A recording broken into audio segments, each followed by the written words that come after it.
आज हम सीखेंगे बट्टा और खरीदारी से संबंधित कर के बारे में।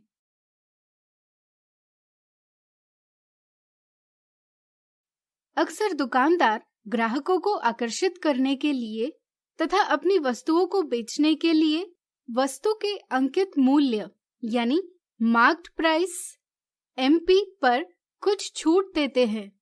जैसे यहाँ एक कमीज का अंकित मूल्य 250 रुपए है, जबकि उसका विक्रय मूल्य यानी सेलिंग प्राइस (SP) 200 रुपए है।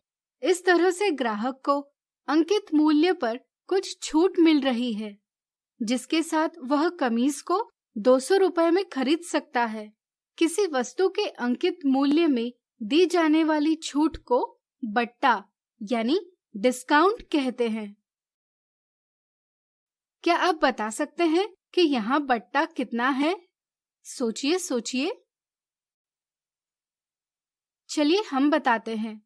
हम अंकित मूल्य से विक्रय मूल्य को घटाकर बट्टा ज्ञात करते हैं।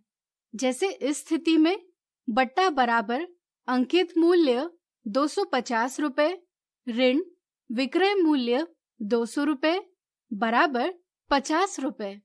अधिकतर बट्टा प्रतिशत के रूप में दिया हुआ होता है, इसलिए हम इस स्थिति में बट्टे के प्रतिशत की गणना करेंगे। चूंकि बट्टा अंकित मूल्य पर है, इसलिए हम अंकित मूल्य को आधार मानते हैं और बट्टा प्रतिशत में दर्शाते हैं। यह हम इस प्रकार करते हैं। जैसे यहाँ बट्टा प्रतिशत बराबर 50/250 गुणा 100% बराबर 1/5 गुणा 100% बराबर 20%। अब चलिए जानते हैं खरीदारी से संबंधित कर यानी टैक्स के बारे में। हम तरह तरह की वस्तुएं खरीदते हैं।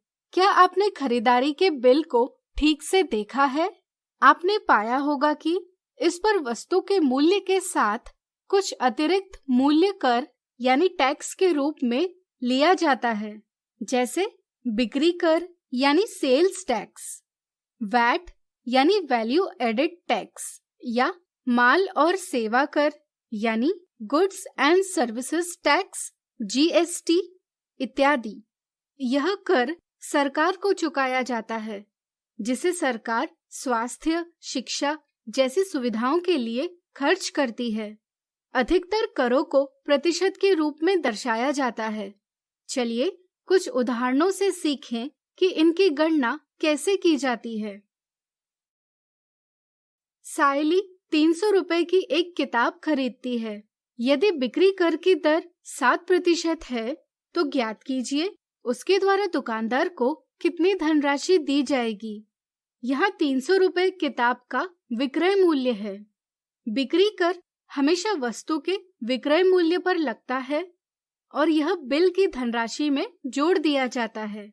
इस तरह से यहाँ 300 रुपए पर अतिरिक्त 7% का बिक्री कर लगेगा, यानी कि बिक्री कर बराबर 7/100 गुणा 300 बराबर 21 रुपए, यानी कि 300 रुपए की किताब खरीदने पर 21 रुपए बिक्री कर लगेगा, यानी कि बिल की देय राशि होगी क्रय मूल्य यानी कॉस्ट प्राइस धन बिक्री कर यानी सेल्स टैक्स बराबर 300 रुपए धन 21 रुपए बराबर 321 रुपए।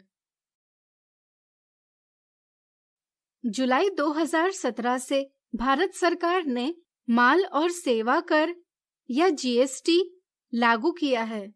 यह कर माल की आपूर्ति यानी सप्लाई ऑफ गुड्स या सेवा यानी सर्विसेज या दोनों पर लगाया जाता है। मान लीजिए एक दुकानदार ने 18,880 रुपए में एक टीवी बेचा, जिसमें 18% GST सम्मिलित था। पता कीजिए GST जोड़ने से पहले टीवी का मूल्य क्या था। 18% का अर्थ है 18/100, यानी कि अगर हम टीवी का प्रारंभिक विक्रय मूल्य 100 रुपए माने तो इस पर 18 रुपए GST लगता है। इस तरह से विक्रय मूल्य होगा 100 रुपए धन 18 रुपए बराबर 118 रुपए। जब विक्रय मूल्य 118 रुपए है तब प्रारंभिक विक्रय मूल्य 100 रुपए है। इस तरह से जब विक्रय मूल्य 1 रुपए होगा तब प्रारंभिक विक्रय मूल्य 100/118 रुपए होगा। इस तरह से जब विक्रय मूल्य 18,880 होगा तब प्रारंभिक विक्रय मूल्य होगा 100/118 गुणा 18,880 रुपए बराबर 100 गुणा 160 रुपए बराबर 16,000 रुपए। इस तरह से जीएसटी जोड़ने से पहले टीवी का मूल्य था 16,000 रुपए। आज हमने सीखा बट्टा और खरीदारी से संबंधित कर के बारे में। अगले वीडियो में इनसे जुड़े कुछ मजेदार उदाहरणों को देखेंगे।